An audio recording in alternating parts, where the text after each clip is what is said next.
Greetings from the library again. No, I don't live here.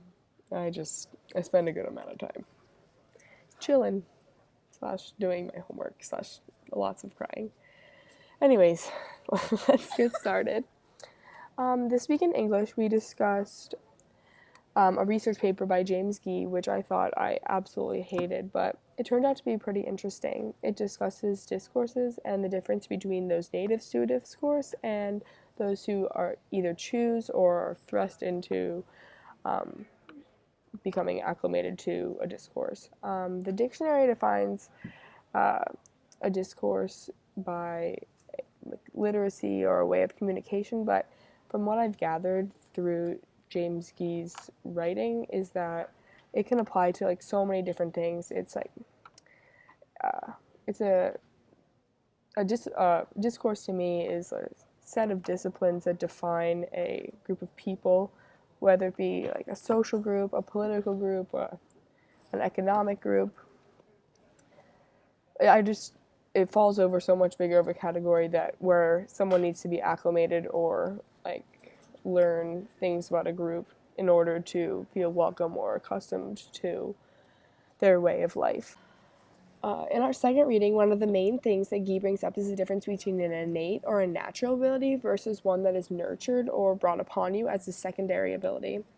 I found this video that I really like that explains that exposing someone who is learning another language to something that connects them to their primary discourse, whether it be culturally or with their own language, it actually decreases their fluency in the secondary discourse. Hey guys, Trace here for D News. Cultural immersion is unarguably the best way to learn a new language, but we can totally prevent ourselves from learning that language just by thinking of home. When learning a new language, your brain is writing a whole new neural pathway, creating new patterns and trying to fix those pathways permanently in your gray matter. New research from Columbia University found that prompting someone who is learning a new language with images and reminders of their old culture could temporarily wreck everything that the brain was trying to build. When native Chinese students were asked to converse with a Caucasian avatar versus a Chinese avatar, their English skills were so different.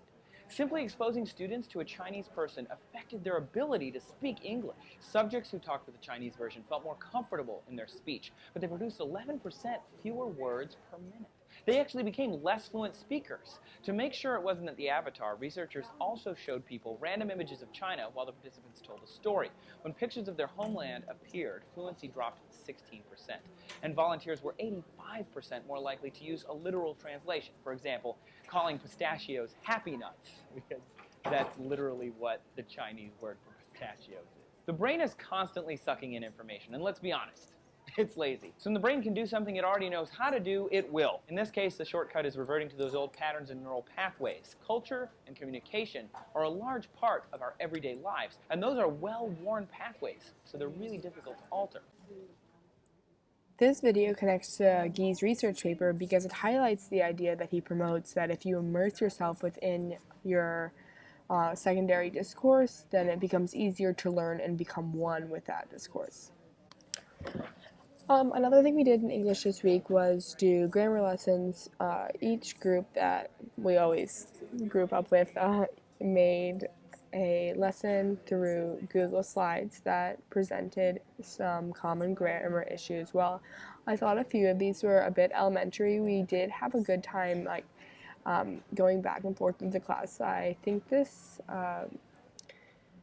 way of learning and teaching is really good for our communication skills and for the way that we address our class. But it would have been nice to see our group included a step up between like what we think are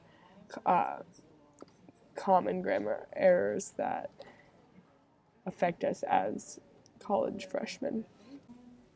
Well, that's it for today. I hope you enjoyed my vlog. I'll see you back when Mr. Frank assigns another vlog to do.